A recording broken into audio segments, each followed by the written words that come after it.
Missed an episode of your favorite podcast? Choose from over a decade of content in our archives, not just the latest episode. All free at GCNlive.com. This is your call to action. Get prepared, America. Economy, survival, energy, disasters. This is USAPrepares.com. Informative radio, educational radio. Interact now by emailing instructor@usaprepares.com or text at 434-390-7953. Class, please take your seats. Now, your instructor, Vincent Finelli. Everyone all set? Cocked, locked, here we go. Your dial is set correctly to USA Prepares. If you'd like to call us, we'll pay for the call, 866-582-9933. 866-582-9933. Jason's engineering the broadcast in Minnesota. Serious broadcast today. We're going to be talking about the coronavirus. Dr. Norman Shealy is with us. Dr. Shealy, are you blissed? Yes. I got to tell you, Dr. Shealy, I'm very, very concerned about the coronavirus. I'll tell you why. Last week, when you and I were on the air a week ago today, there were, Monday morning, 1,900, a little over 1,900 infected, confirmed infected people. Tuesday, 4,500. Wednesday morning, 5,000. Wednesday evening, 6,000. Yesterday, between 10 and 11,000 infected.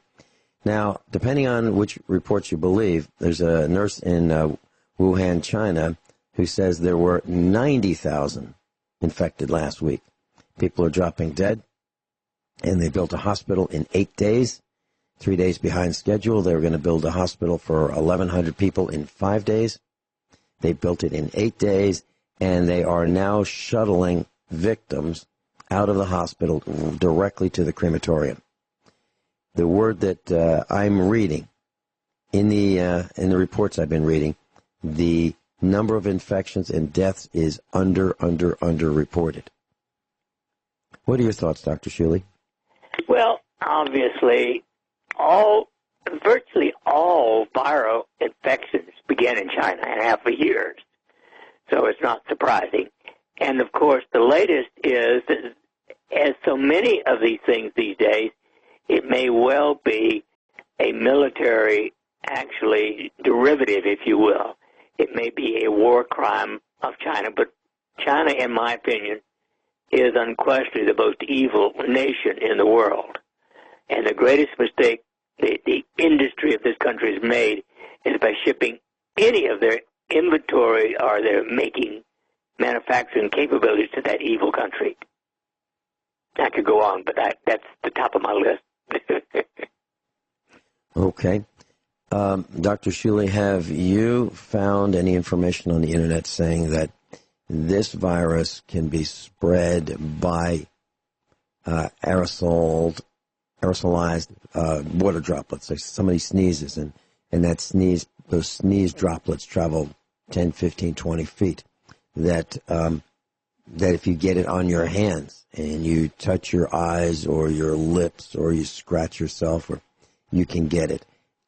You can get it through contact. You can get it through ingestion. You can get it by touch. If someone touched a piece of some product in a store, looked at it and put the box back, the jar back, the fruit back, the produce back, and you can get it days after the infected person touched it. Have you found that information as well? I have. Yes, indeed. And, of course, the usual so-called surgical masks that people often wear to protect themselves or to stop spreading it don't do much at all for stopping the spread of this particular kind of virus. I've seen images on the Internet, stories on the Internet from Europe, and they show the Chinese in China. They have taken plastic, I'll call them jugs, about the size, I would think about 2 gallons or 2.5 gallons. they're cylindrical in nature, and they have a a spout at the top with a cap, and they cut off part of this jug, this clear plastic jug, so that it will fit over their heads. They'll put a surgical mask underneath that.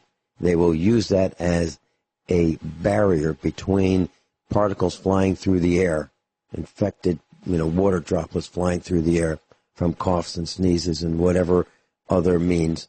And they'll wear that and gloves, and sometimes they will wear a plastic garbage bag that's translucent. They'll put that over their head as if it's a poncho, and they'll wear that, and loosely fitting around their waist, actually below their waist, so that air will go up underneath it and they won't, suffocate. But they're wearing plastic bags as well. Have you seen those kinds of images as well? I haven't seen those. As a matter of fact, I just flew to Phoenix and back Saturday and Sunday, and I noticed that I heard 2 sneezes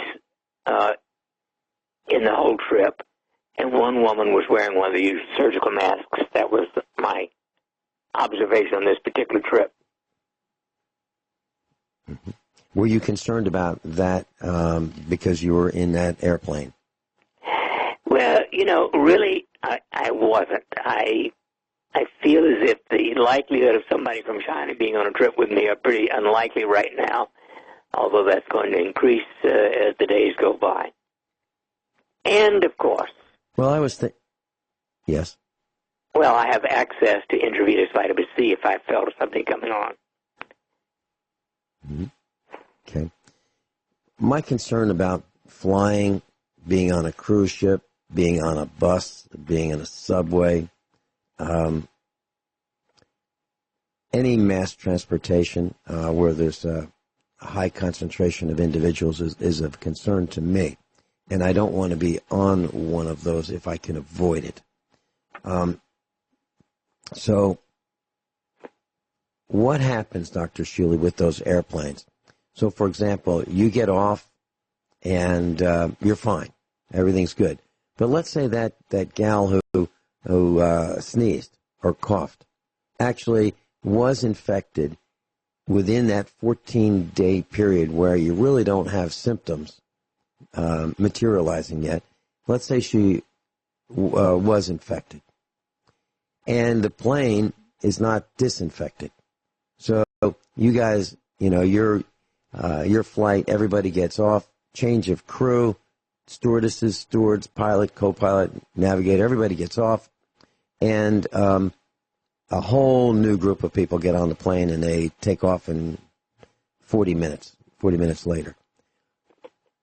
Is there a concern that the recirculation of the air in the airplane has happened 11 times before that air is exhausted out of the plane during your flight, contaminating the seats, the floor, the controls, everything? Is there that concern or not? There's really no way you'd have to sterilize the inside of an airplane, totally sterilize it would be virtually impossible. Okay. So then before that gal got on the plane, she probably used the restroom, and she probably had something to eat, maybe at a restaurant, has probably been in contact with hundreds of people, if not thousands of people through the airport, TSA, whatever the procedures are, the check-in, baggage, taxi maybe, bus, parking lot. And that's just at the airport. Then all the people that are walking through the terminal, the lobby, etc. We're seeing that each one of us, when we travel, is probably in contact with hundreds, if not thousands, of other people. And if we are infected, we can infect them. Is that correct? Oh, yes. Okay. So then the next question is, what do we do? And we talked about this last Monday. You had advised 3 supplements. Would you like to go through those and make sure that everyone is clear on prevention, precautions, and what to wear? Well, D3, of course, is at the top of my list. If you weigh 140 pounds or more, 50,000 units once a week.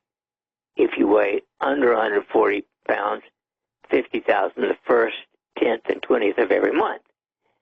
And that then should be supplemented with 4 daily minimum of my youth formula and 2 of my essentials, and of course 20 milligrams of astaxanthin. All of that is a major beneficial package. Now, I believe one of the recommendations before this thing gets any worse is everybody should have on hand a significant supply of liposomal fat-soluble vitamin C. In general, liposomal or fat-soluble vitamin C is better tolerated by the gut than the water-soluble usual one. And so you may be able to tolerate anywhere from 5 or 6 to 10 grams of the fat-soluble vitamin C orally, whereas most people don't tolerate more than 5 grams of the water-soluble. And let me see if I've got this right. I want to make sure that I wrote this down correctly. And we're repeating it for the benefit of the class as well. Vitamin D3, 50,000 units once a week if you weigh more than 140 pounds. If less than 140 pounds, 50,000 on the first day of the month, the 10th day of the month, and the 20th day of the month. That means every 10 days rather than once a week. Is that right, Dr. Shealy? Right. Okay. Then 4 of Dr. Shealy's youth formula, which is vitamin C plus MSM, which is what I consume. 4 of them per day. 2 of Dr. Shealy's essentials, which are your multivitamins, a day. And what was the amount of astaxanthin? I didn't get that. 20 milligrams a day. 20 milligrams of astaxanthin per day. So that is the recommendation from Dr. Shealy to be in the best health that you can be to shed this should you be exposed. And liposomal vitamin C, which is better tolerated by the gut. Did you say 5 to 10 grams per day? Yes. Okay. Can we make our own liposomal vitamin C? Oh, yes. It sounds a little tedious to me. I've looked it up several times, and I prefer to buy it. Okay. But you can. Okay. Do we need equipment like an ultrasonic cleaner to make this? Okay. That's one of the things. It just sounds tedious to me, but I keep on hand a big bottle of liposomal C just in case. Okay, class. Let me tell you what an ultrasonic cleaner is. We have one here at the farm, and I bought a commercial one many, many years ago. We lived in Virginia, so ours is probably, I'm thinking, 30 years old.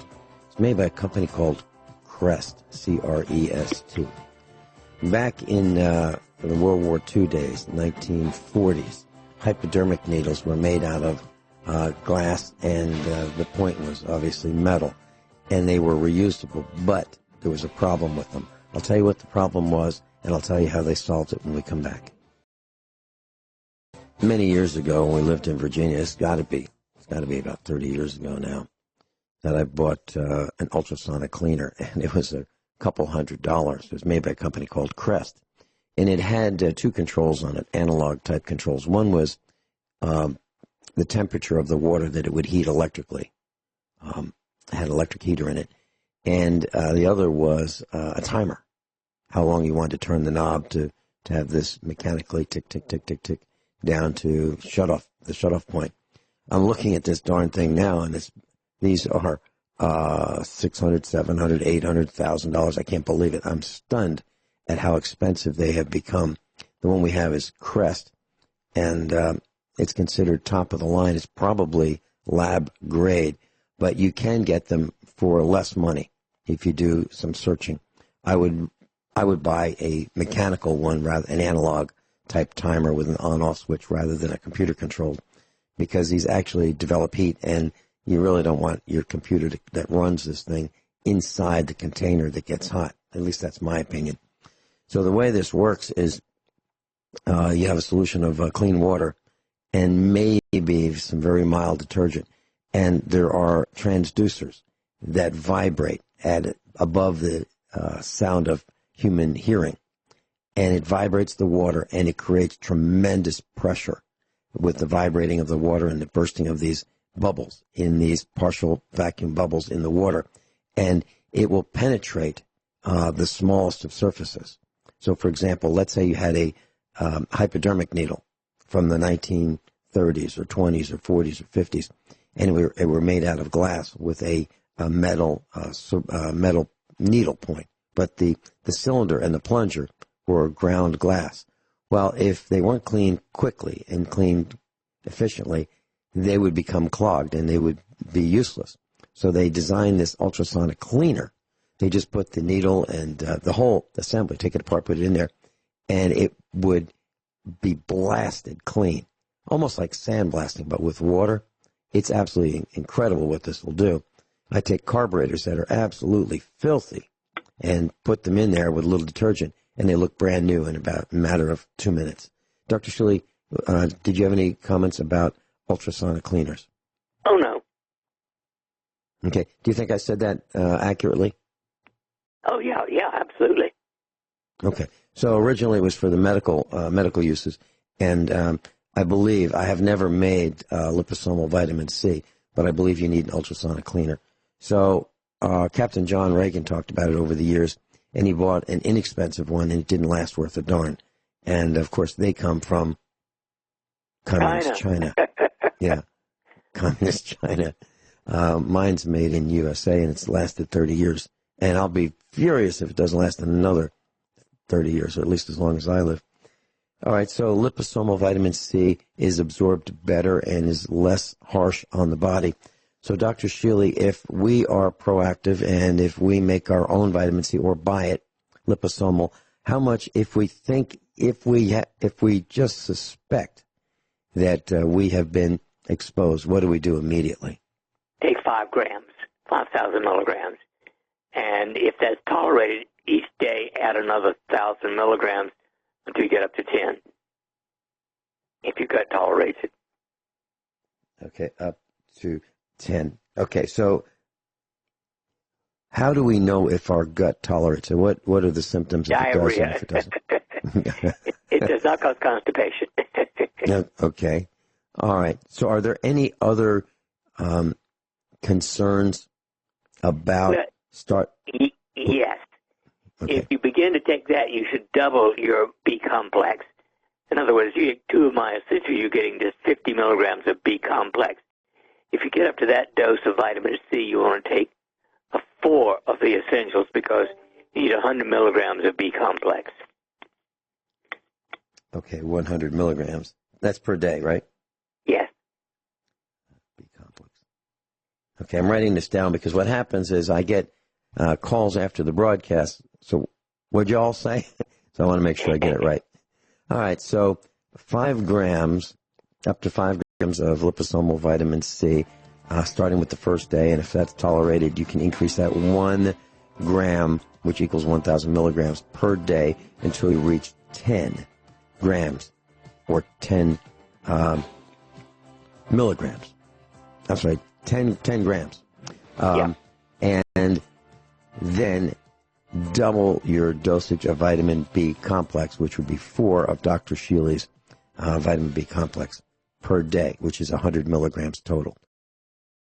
Plus, if you do decide to do your own research on how to make liposomal vitamin C, you can go to Amazon, or you can just go to your search engine and type in ultrasonic cleaner, ULTRASONIC, space cleaner, and you'll find a whole bunch of them. And I found one that looks industrial, looks professional, and they say it is an industrial commercial machine. However, if you read, it says that theirs is so good it's designed to last 2 to 3 years.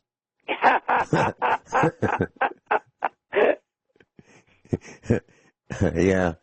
Yeah, so make sure, and I'm not endorsing any other product other than the Crest mechanical one, because I have that, and I really like it. But it's really, really, really expensive. I just can't believe how much it's gone up. It's gone up 2 to 3x in 15 years. I'm kind of stunned because it's not really all that sophisticated. But anyway, do your research, read the reviews, and proceed with caution. And you might want to learn how to make that liposomal vitamin C soon, while the internet's still working and while people still show up for work. Dr. Shealy, your vitamin C, Dr. Shealy's youth formula, contains MSM. And you've mentioned that you like MSM because it helps the body absorb the vitamin C better. Is that right? Yes, it doubles the benefit. In other words, 2 grams of vitamin C with 1 gram of MSM is equal in anti-inflammatory response to 4 grams of vitamin C. Okay. So, and that's easier on the gut, so it makes everything better, right? Yep. Okay. Now, what about, I was doing some research on the internet before the broadcast for those who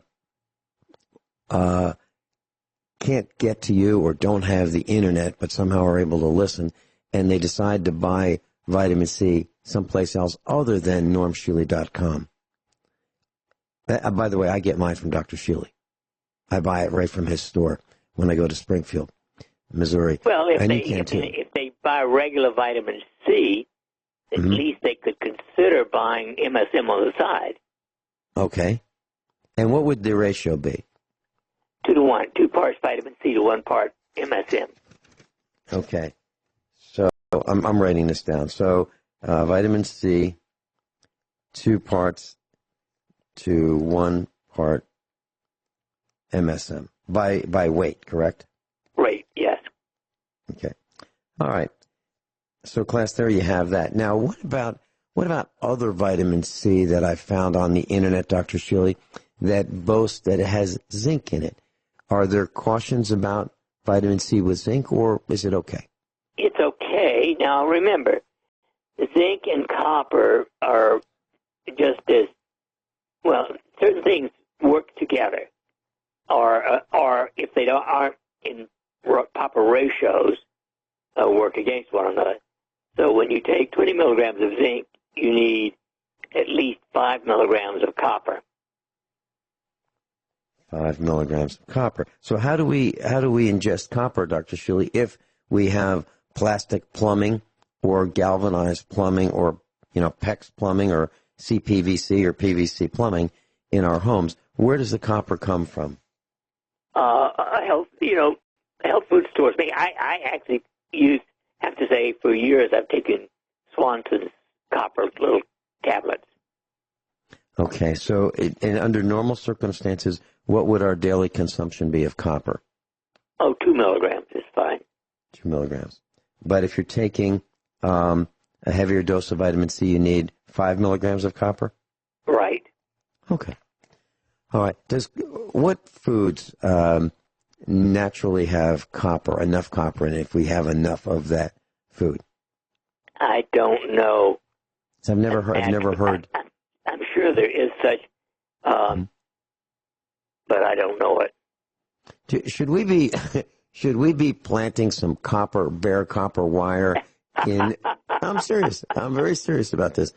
So I've got some little strips of copper wire. I don't throw anything away. So I've got boxes of lots of things, and I've got short pieces of copper that I know I'm going to need sometime. I just don't know when. So I save them. 8 inches long, 10 inches long. Would it be beneficial to spread those around in a plastic bucket that I might be growing some herbs in, or tomatoes or something, or would that be I don't know. Okay. Now, let me give you, however, the foods that do contain a greater amount of copper. Okay. Number 1 is liver, especially baby beef or veal liver. Okay. Number 2 is oysters. Number 3 is sesame seeds. Oh, okay. I'm good for that. Number 4, cocoa and dark chocolate. Okay.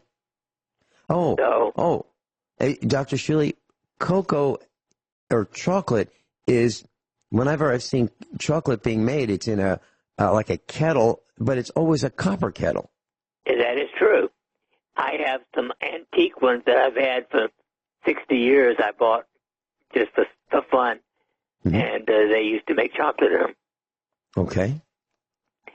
So here you go. In oysters, you get, in 6 oysters, you get 3.8 milligrams of copper.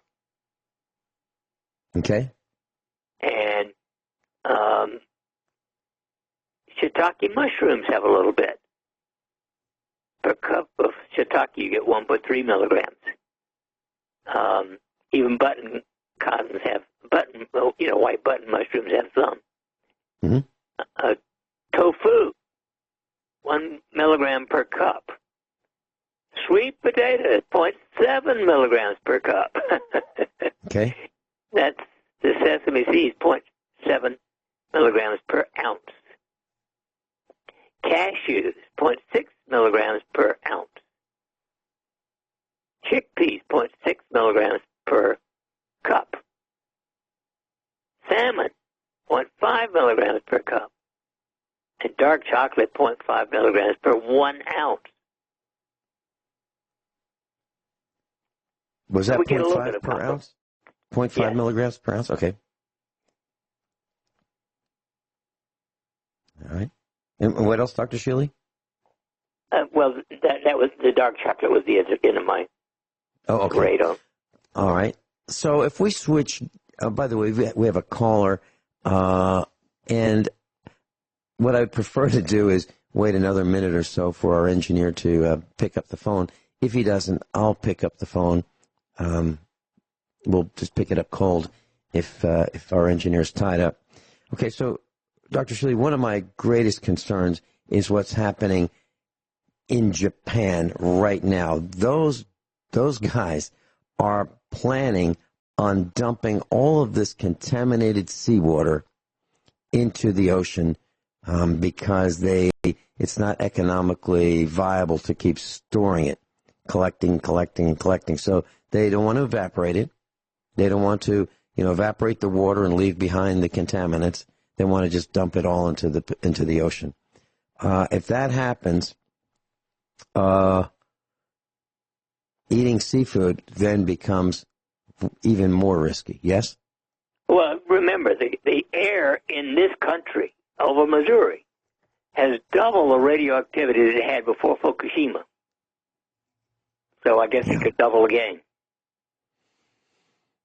It makes me really angry, Dr. Shealy, that people are so greedy, so stupid, and so callous and careless. It's just absolutely... Well, it makes me angry that our government created the crap. Yes. And still push it. Right. David in Illinois, welcome. You're on with Dr. Norm Shealy. How you doing? I would years ago when I was in college, one of the nurses came up to me. Her son was doing triathlons and competing. Now his trainer put him on a lot of vitamin C, and apparently there was an issue where told me she didn't even know that you can overdo vitamin C, and her son wound up in the hospital on dialysis. So what's the reason I'm asking and bringing this up is because I'm certain there's going to be somebody out there that is going to think, well, if I'm not feeling well, I know he recommends this, double may be better. You know what I'm saying?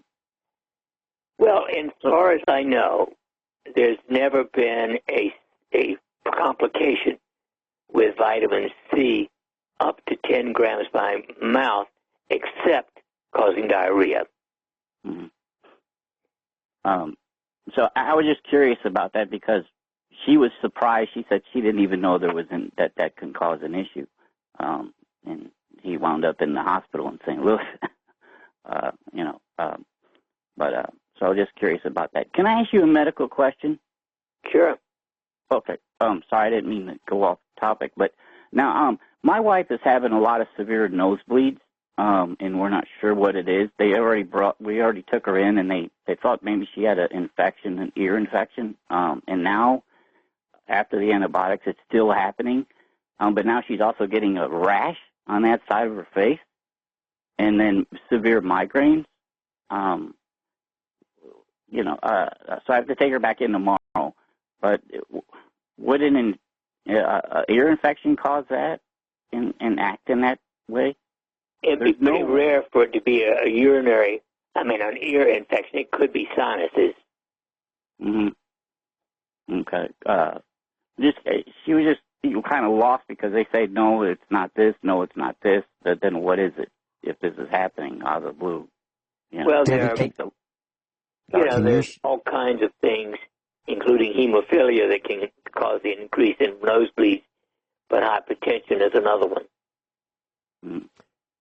David, can you share with Dr. Shealy if your wife has, if she's taking supplements, so he would have that information to help with his thoughts? Oh, yes. She does do the magnesium lotion. She does that. She does the vitamin D. And I'm trying to remember what else you recommend. Oh, vitamin K. She's been doing the vitamin K. And I don't remember. One thing that could be done, if she's not on anything that would contraindicate, she could take 15 milligrams instead of 100 micrograms of vitamin K2. Okay. She takes the 100 of the vitamin K. I mean, when I first bought it, you can get 5 milligram tablets or capsules.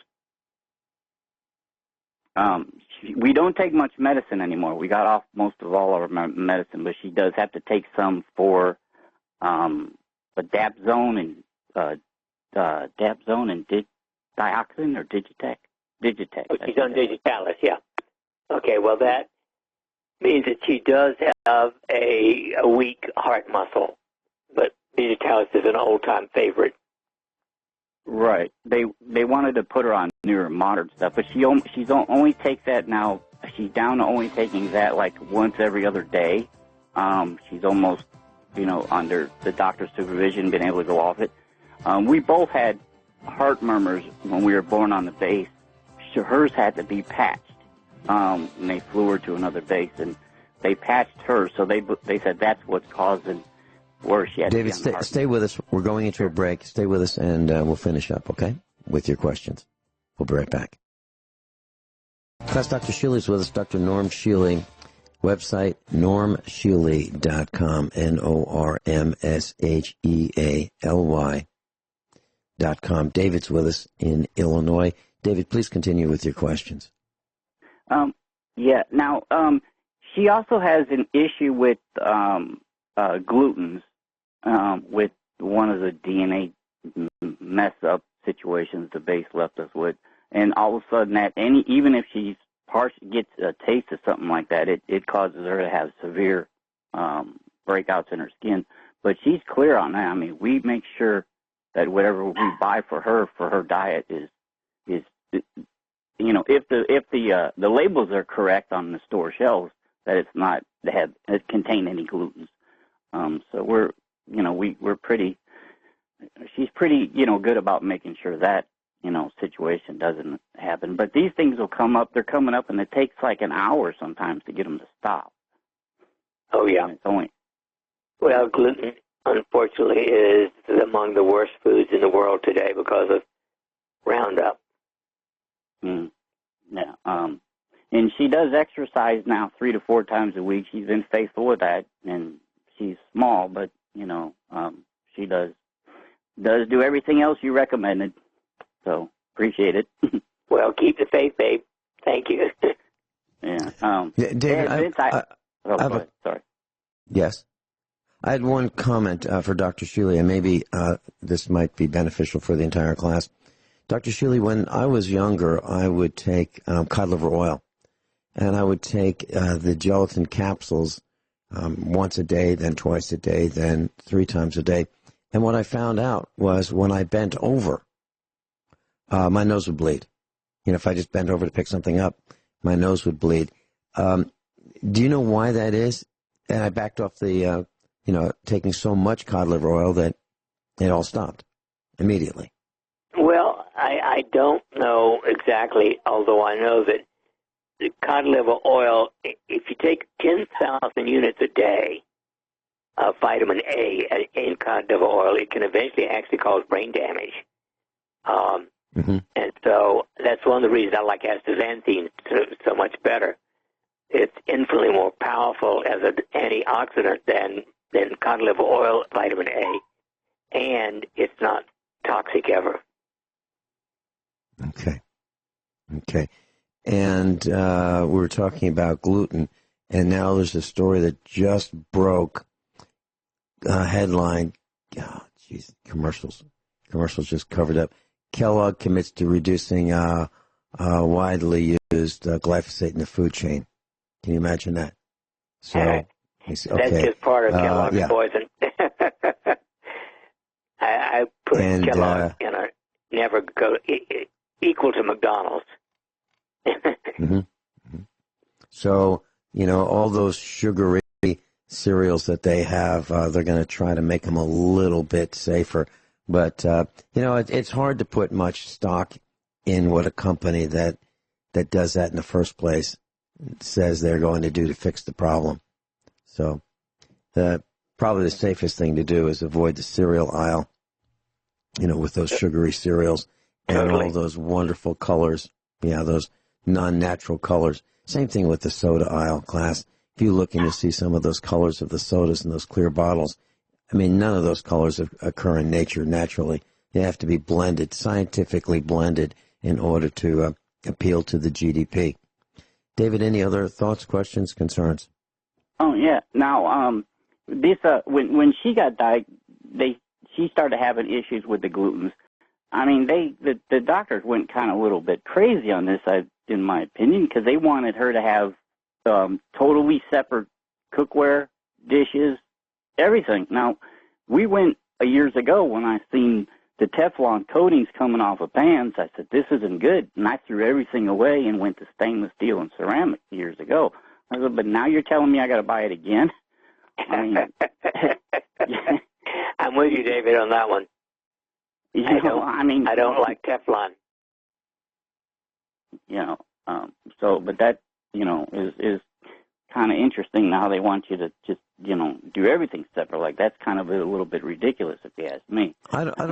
David, I don't understand that, because if you wash carefully your pots and pans and cookware, I don't see why it would have to be separate. I don't understand.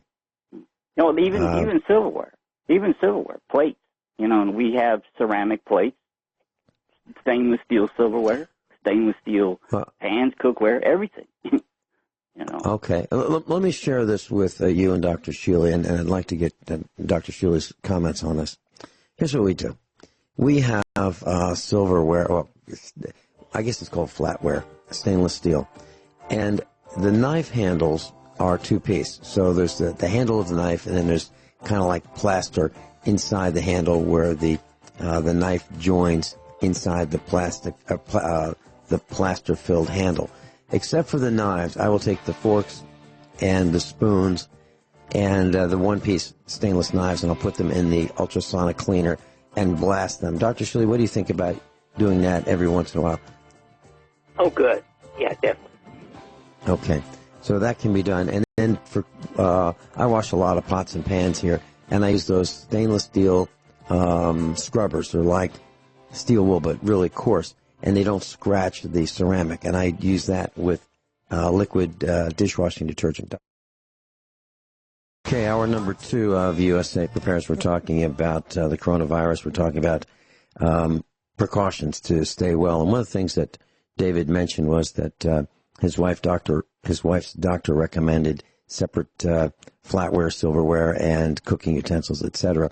I just want to talk about washing dishes. Here's how I do it. When I wash pots and pans, I use one of those stainless steel scrubbers. It's kind of like an SOS pad, but much more coarse, and there is no embedded detergent or soap in it.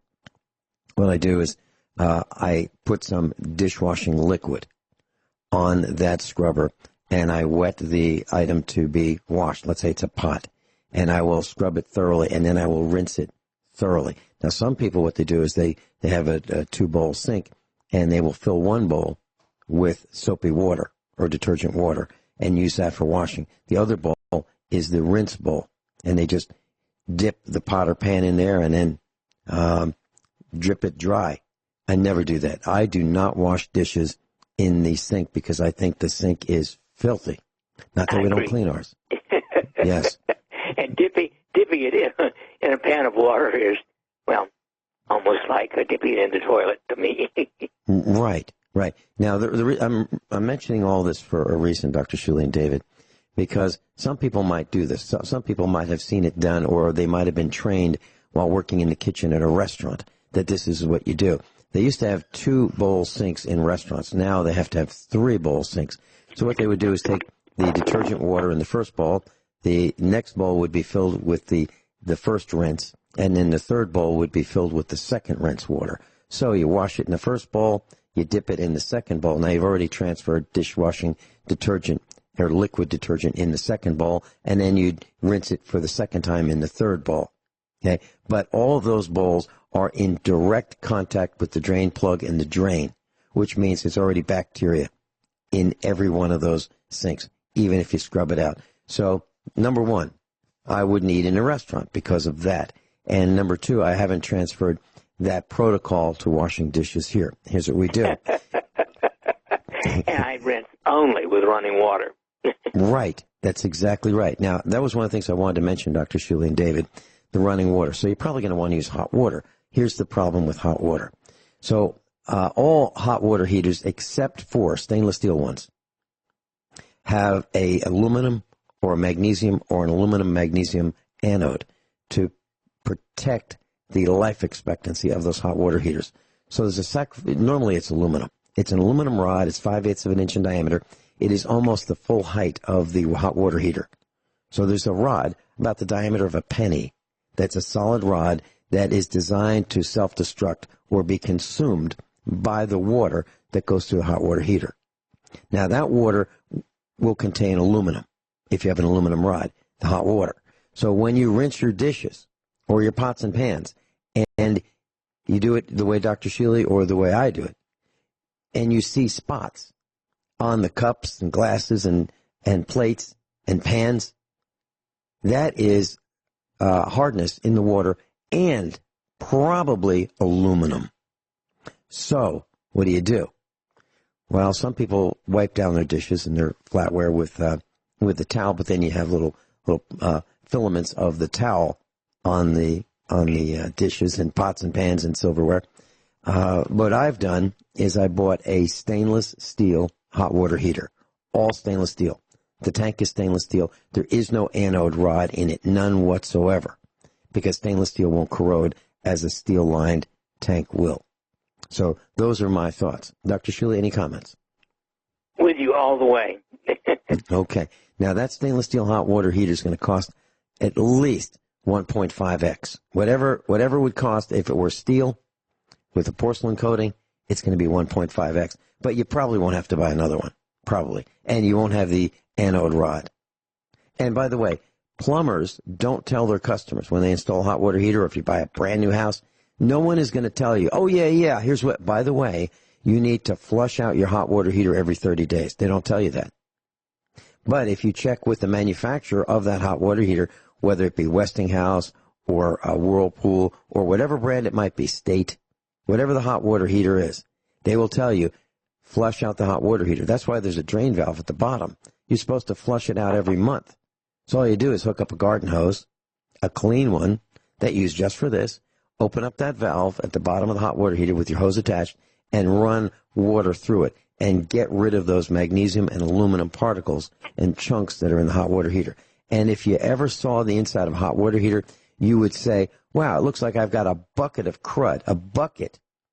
I'm talking about like a gallon-sized bucket of aluminum and magnesium crud in the bottom of your hot water heater. No kidding. I'm not exaggerating. So rinse out your hot water heater. Any other comments? Dr. Shealy? No, keep the faith, baby. Okay. David, any thoughts about what I've said?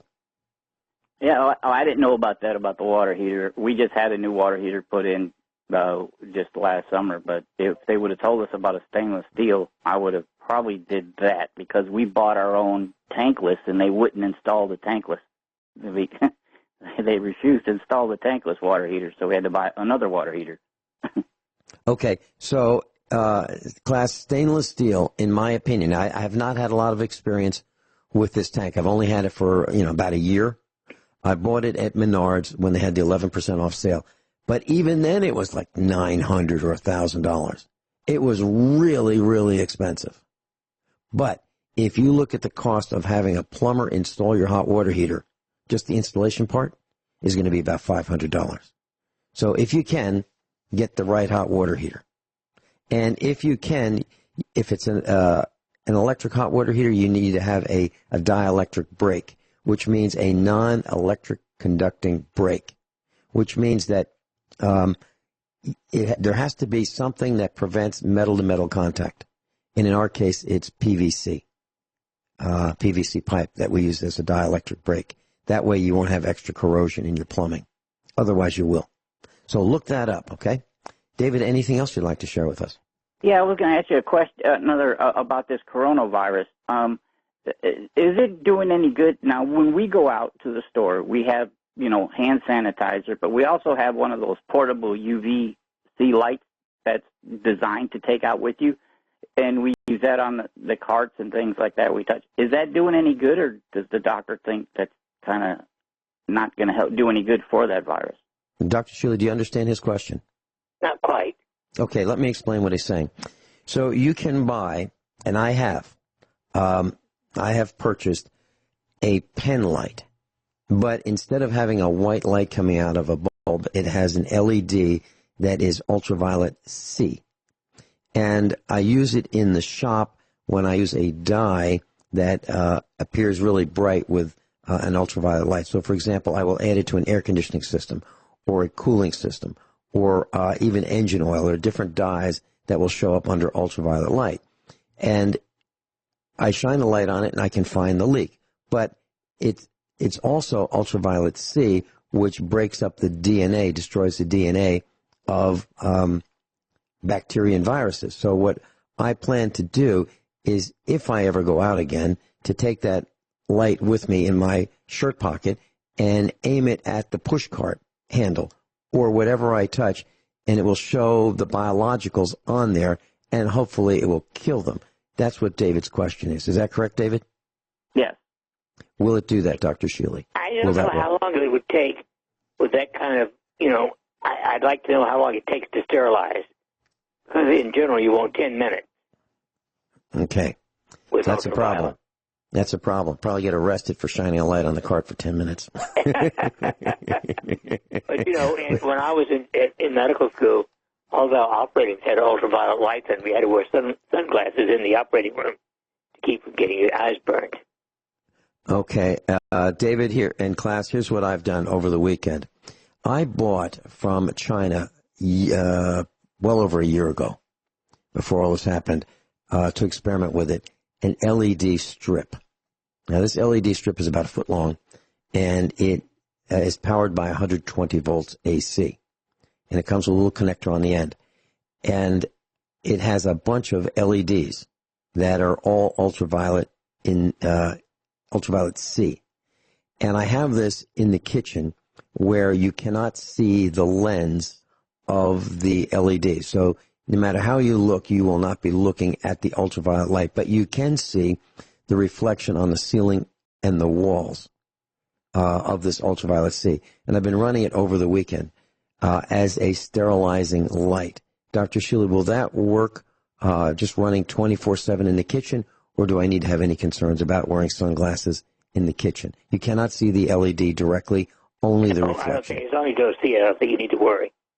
Okay. David, does that help you? Yeah. Now, you'll probably be able to find this out. Now, one of the local news channels here, when we bought the UV wands years ago, they wanted to see if they actually worked. So they went in the newsroom, and it's one of the main news channels down here. You'd probably know who they are. They went around the desks, and before they used the wands, they even were picking up staff in everywhere. Every Petri dish even had staff. There was so much there. Now, then they went and they just waved these wands and went over all the working surfaces there at their news desks, And they went and tested it again with Petri dishes, and they were all clear just by waving them. That's what made us decide to buy the wands, because that was the first time we seen somebody actually do a test to see if they worked. You know. So here's the next question. Sorry. Here's the next question for Dr. Shealy. Dr. Shealy, if we want to do our own experimentation with a Petri dish, can you explain how we do it? We're talking about nutrient agar, right? Right. Okay. What do we do? Well, if you've got the Petri dish with the agar already in it, you just pour some water on it and leave it at room temperature for 24 hours, and it'll grow. It'll see if it grows anything. If you don't find if your water is sterile. Okay. What about the air? What about just opening up a Petri dish that has nutrient agar in it? For 24 hours and see what happens. Okay. I'm looking on Amazon. I see Petri dishes. I'm looking for the nutrient agar. I mean, I see the plastic dishes. I'd like it to have be pre-filled or with nutrient agar and be sterile to begin with. And then, okay. So I guess the question is, or the thought is, class, look for Petri dishes and ones that are sealed, and then just open them up and see what happens. And you can do it with and without the light. So here's a caution.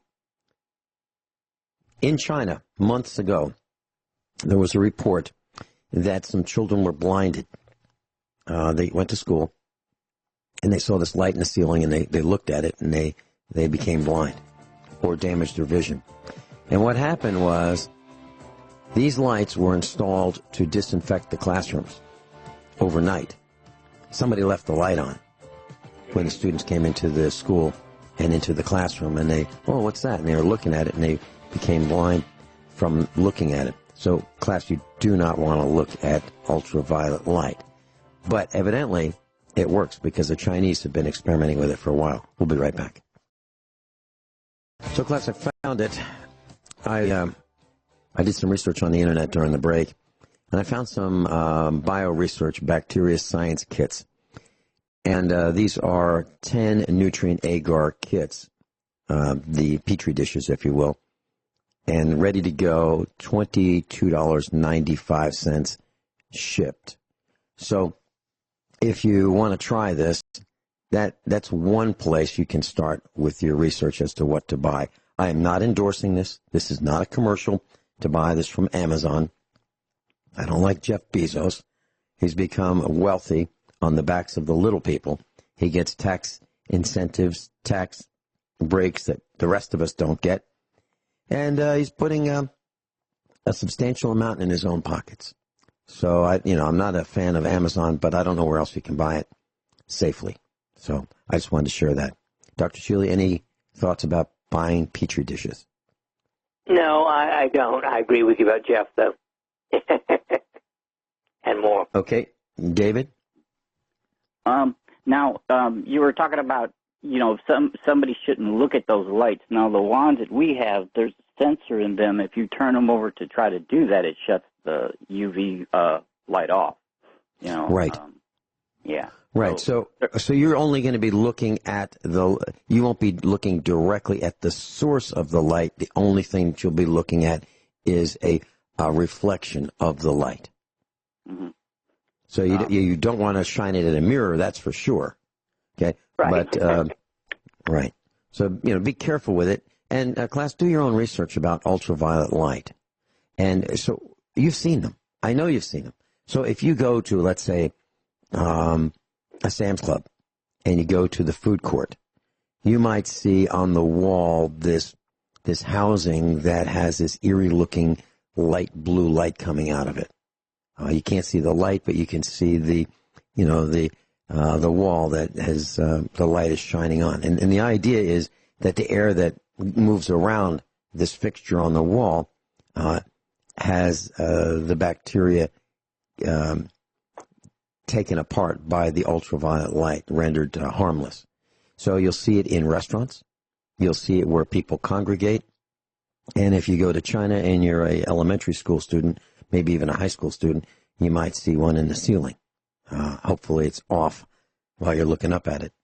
So don't look up at or at ultraviolet light. It'll damage your eyes. So then one other question in this line of thinking, Dr. Shealy.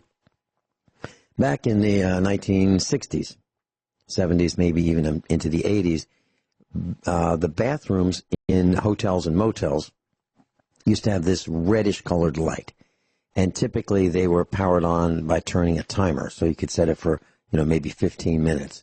And it was an infrared light. It was an incandescent bulb, a reflector kind of like a floodlight, and it had a reddish-colored lens on it. What are your thoughts about that versus, is there any harm that can come? I'm not saying that it will kill bacteria. I'm not saying that at all. But I'm wondering, is there any harm that can come from us using an INFRA, red light bulb in our house for warming purposes, to warm up the bathroom? Not that I know of. Okay. Any concern about overexposure of that's a heat lamp. These are the lamps that were used in the 50s and the 60s and the 70s and the 80s, with people with back problems, and they would say, oh, it feels so good, makes my back feel better. They would aim this light bulb, at maybe 2 feet away to warm up their backs or whatever their sore part of their body was. Is there any scientific or medical evidence that says that it works, Dr. Shealy? Well, yeah, there's good evidence that infrared heat does help detox if you use it for heat directly on the body. Mm-hmm. Now, I don't know about the bulb other than when you're putting it on your body, the infrared blankets and things like that, or infrared saunas, but the bulb itself, as far as I know, would be safe for your eyes. Okay. So, you don't want to stare at it anyway, no matter what bulb, no matter what kind of light bulb it is, you don't want to stare at it. And just like, you're all smart enough to know that you don't look at the sun because you can damage your eyes by looking at the sun. Well, the sun has infrared and it has ultraviolet as well. David, any other questions, thoughts, comments, or concerns that you'd like to share with us? You're certainly welcome to stay with us as long as you'd like. Yeah, I was going to ask a question about the face mask, if I could. Absolutely. And tomorrow, I got a call from Craig Douglas, just for the broadcast. He's got a whole bunch of them, military kits, and he's going to make them available. We'll be right back. Dr. Norm Shealy's with us, normshealy.com, NORMSHEALY.com. Just a quick heads up. I got a call from Craig Douglas this morning before the broadcast, and he says he has some military biohazard kits available for purchase. And he asked me, what I thought, and I said, well, I'll tell you, why don't you just call in tomorrow and tell us what you've got and what they are. So he's going to call in tomorrow. So if you're interested in that, that'll be tomorrow.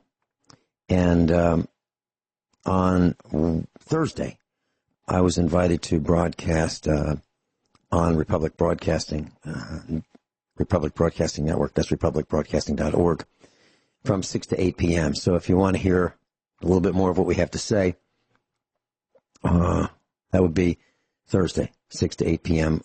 on the National Intel Report. We'll be sitting in for John Statmiller. Who are we? Well, that would be Steve Elkins, and I will be sitting in. Face masks. David, your question? Yes. Earlier, the doctor mentioned that there was the people that were wearing the surgical medical masks were pretty much useless. That may not have been exact words, but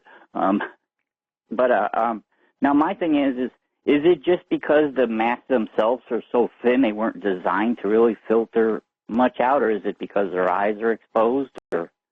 Well, yeah, they just are not designed to keep out a serious virus. That's for sure. Good. That's what I was concerned with. Sorry.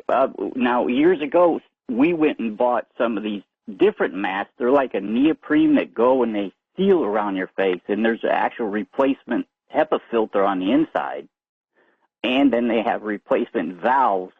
So when you exhale, it goes out the valves, and the valves seal up when you breathe in, and you only breathe in through that HEPA filter that you can replace.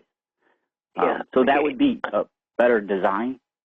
Probably, but if you really want one, you have to shop for one that's guaranteed virus-proof, so to speak? That's actually the company we ordered ours from are the ones that supplied the government and the Red Cross. And for hazmat, they had different levels of biohazard face masks, and all the way from full to smaller ones, and that's where we bought ours from years ago. We keep them when this stuff starts. We take them outside with us, and when we go out and there's something like this that happens. So just making sure we weren't wasting our time. Sorry.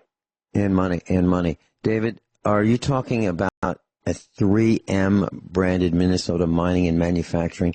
Is that what this is? That people who do painting, sandblasting, and that kind of thing with those replaceable? Okay, this is different. Okay. This is a company called Respro. I believe it's Respro. And they have ones that, like I said, it looks like a black mask and it's got slits. So when you breathe through, the design was so you didn't also heat yourself up or make your glasses foggy. So when you breathe through the HEPA filter that can be replaced.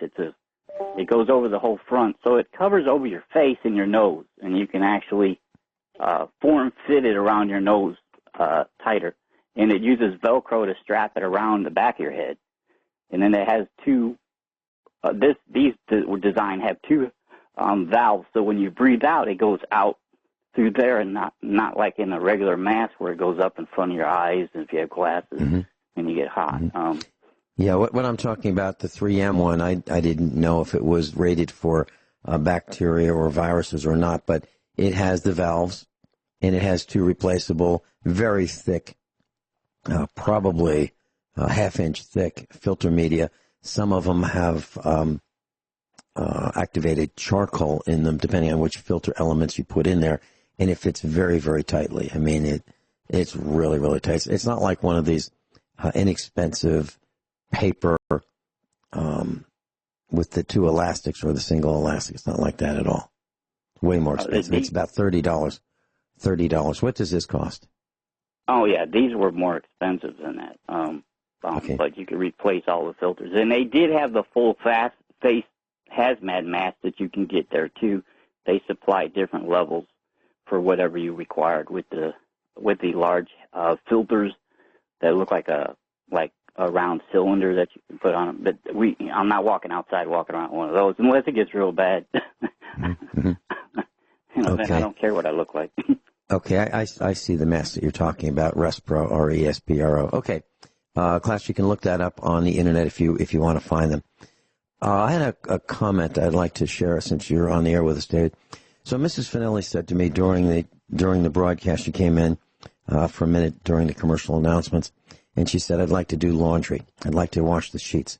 And but he said that they were spraying yesterday and that we're now overcast. What do you think? And I said, I'd rather you didn't do it today. And she said, well, how about hanging the sheets indoors? Well, she said, we don't have enough room to do that. I said, okay, let me think about it. Here's what I came up with, Dr. Shealy. I came up with two solutions during this broadcast. One is we'll set up a clothesline in the house, and where we can hang up the sheets. If we hang them outside first to get the moisture off them, then we hang them up inside, and we aim an ultraviolet light at them, and then flip them over to get the other side. Do you think that would have any benefit whatsoever, as long as it's not aimed at windows that would give us reflection and blind us? If we find a room that'd be suitable for this purpose, or a wall that we could aim them against. Is there Sounds any? good. It does? Good. Okay. That was one. And then I said, the commercial, during another commercial announcement, I ran into the kitchen and I said, I got another idea. Now we have a laundry area in our house, a laundry room, if you will, that has a washing machine and a clothes dryer. But we've never used the clothes dryer. I've wired it. It's got a duct for outside, but I see no reason to waste the electricity on a clothes dryer because it costs about $1 a day. So we've saved $365 times 15 years. Okay? So it's a substantial amount of money. However, in this case, I was thinking I could retrofit or modify or fabricate a an augmentation to that dryer, that electric clothes dryer, where I could take the LED ultraviolet light bar and aim it so that it's part of, let's say, the door, and it won't be beat up by the clothes in there, and yet the LED light will shine into the cavity that tumbles the clothes. Is there, Dr. Shealy, do you think that is something that I should pursue doing, or is that a waste of time and money? Well, it probably would. I can't be sure. But it sounds as if it would be correct. Okay. It would help. David, do you have any comments on, you're an inventing guy, yeah, I think that's inventor. a great idea. I think that's a great idea. Now, I don't know if people know this as much about China, but the Americans that go over there, they don't have dishwashers and things like that. They do sterilize their dishes with the unit that uses UV light, because most of them don't have hot water. Hot water doesn't go to the sinks. It only goes to the shower or the bath, and that's it over there for the most part. So they have to sterilize everything they can. I was kind of surprised to see. But that UV light, if what I've seen them do on their local news channel, I was impressed at how well it killed everything. And I think what you're talking about is a great idea. So, class, it's very inexpensive. If you want to buy these ultraviolet light pens, but you need to make sure it's UVC. There's A, B, and C. It needs to be UVC. Isn't that correct, Dr. Shealy? Yep. Okay.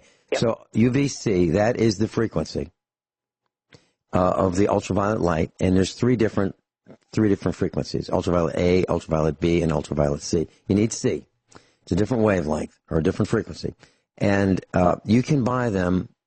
You'll have to make sure it's C, though. You can buy them on eBay, and they're only a couple dollars, literally, maybe $3, maybe $5. And you might, buy a 6-pack or a 10-pack and go in with some friends and family and make sure everybody gets them. But make sure you tell them, whatever you do, don't let children look at them, aim them at their eyes. So that's something you might want to consider. And by the way, USA Prepares makes no money from advertising. We don't have any advertisers.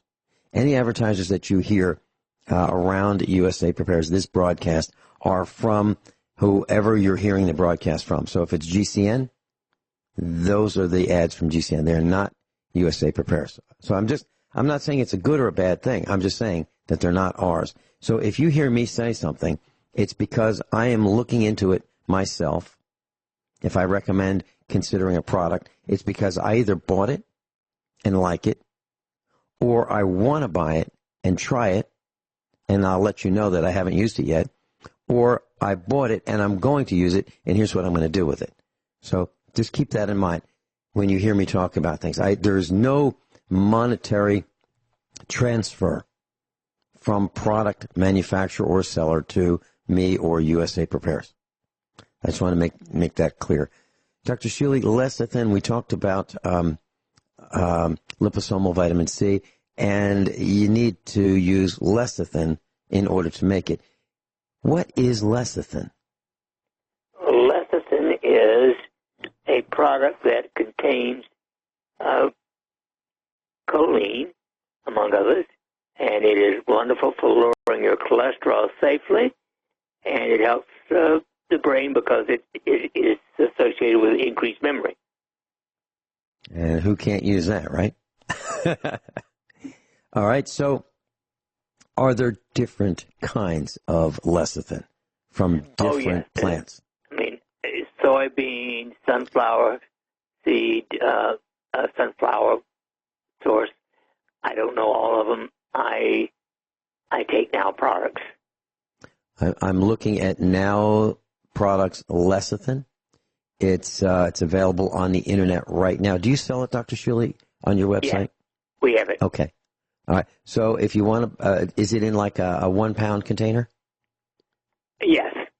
Okay. So, all right. So that if you want to just do that, normshealy.com, normshealy.com, if you want to buy some lecithin and if you want to make some liposomal vitamin C. I read something about using vodka. Is that one of the ingredients? I'm sorry? Is vodka the alcoholic drink? I've never done it, so I don't know. Okay. All right. So, class, I have not done it either. If you want to learn more about it, just type in on your favorite search engine, DIY liposomal vitamin C, and see what you come up with. And I'd love to hear if any of you have made it, what you found out, the do's, the don'ts, the suggestions, the recommendations, the considerations, the costs, and does it work? So please give us a call. You can call anytime. Anytime that you'd like. I'd love to hear your thoughts about anything that we talk about that you've tried. If you think it fits in with the subject matter of the class, please call in. I'd prefer that, when we're talking about economics, we talk about economics. When we talk about medicine, we stay on medicine. So, but if you've got a burning issue and you've got to tell us, and it's that important, you can call in anytime. We'll be right back. David is with us in Illinois, Dr. Norm Shealy, and hi. Back to the coronavirus. About 102 years ago, 1918 to 1919, the Spanish flu spread worldwide. And 500 million people or so, roughly 1/3 of the world's population, became infected with the Spanish flu. Now, it wasn't always called the flu. Before that, even in my lifetime, it was called by its full name, influenza. And the Spanish influenza killed about 50 million people worldwide. Currently, that would be about 1/6 of the entire population of the United States. Now, back then, it was a greater percentage of how many people in the United States would be killed by this. But roughly, we have around 330 million people now. 50 million people were killed worldwide 102 years ago by Spanish influenza. Spanish influenza, as I have read, had an R0 of 2, actually 1.4 to 2.8. So roughly an R0 of 2. That means that for every person infected, you could anticipate or expect another 2 people to be infected. And then those 2 people would each infect another 2. Well, the belief about the coronavirus right now, from what I've read, ranges of the R0 is between 4 and 12. So each person would infect 4 more, or each person would infect up to 12 more, maybe even 14 more. Way worse than the Spanish flu that killed 50 million people. There aren't enough hospital beds, and they say that the death rate for people infected with the coronavirus is between 65 and 83% fatal.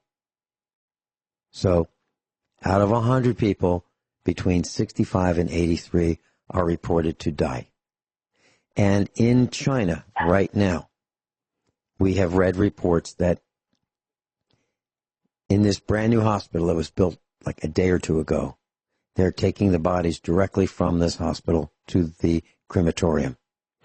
In China right now, there are reports of trucks, dump trucks, huge dump trucks, and bulldozers, and backhoes, and bucket loaders that are being used to blockade roads. They're taking dirt and building piles that cannot be climbed by a pickup truck, cannot be climbed by an 18-wheeler, cannot be climbed by an automobile. They're blocking the roads. The people on one side want to keep out people from the other side. In addition to that, so travel is really hampered. And it's not like putting a log across the road where somebody can take a chain and pull the log out of the way with a pickup truck or 2. We're talking about you need a backhoe or a bulldozer to clear the roads. Then we're talking about apartment buildings where the police, the Chinese police, are boarding people in their apartments. They are locking them in. So the people in the apartments who have been infected cannot get out. And the police are barricading and blocking people in their homes so they can't get out. And other people are setting those homes on fire to burn the infected people to death. That's what's being reported at HalTurnerRadioshow.com right now. China is crazy. And China has ordered, China has ordered pets to be killed because what happens is urine and human waste will carry the virus for days, even in the sunlight, for days. And so the thinking is the pets can be infected. The pets can track this, human waste on their paws, and we got to stop the pets from doing that. So what do? Well, we just kill those pets. This is how serious this is. So when people say, I think this is just a distraction, really, do you really think that this is a distraction? It has been reported to be in 22 of the United States. I think that number is wrong. Can I prove it? No. I think the number is more like 50 of the United States, and I think the numbers are underreported. So here's the question I have for Dr. Shealy. Now, this is an ethical question. Dr. Shealy, let's say a doctor of some level and is involved with the emergency management of an area. And that doctor is told, okay, this is all secret. You cannot release this. And the doctor has, patients and friends and relatives and, family. Is it immoral for that doctor to say to his family, they told me not to tell anybody, but this is really serious? Is that a breach of ethics, Dr. Shealy? Because I don't know. Talking to your family about it, I think would be okay. Okay. All right. So, very interesting, class. So what you just heard is that, what I believe I heard was that the orders to not disclose it are going to be kept.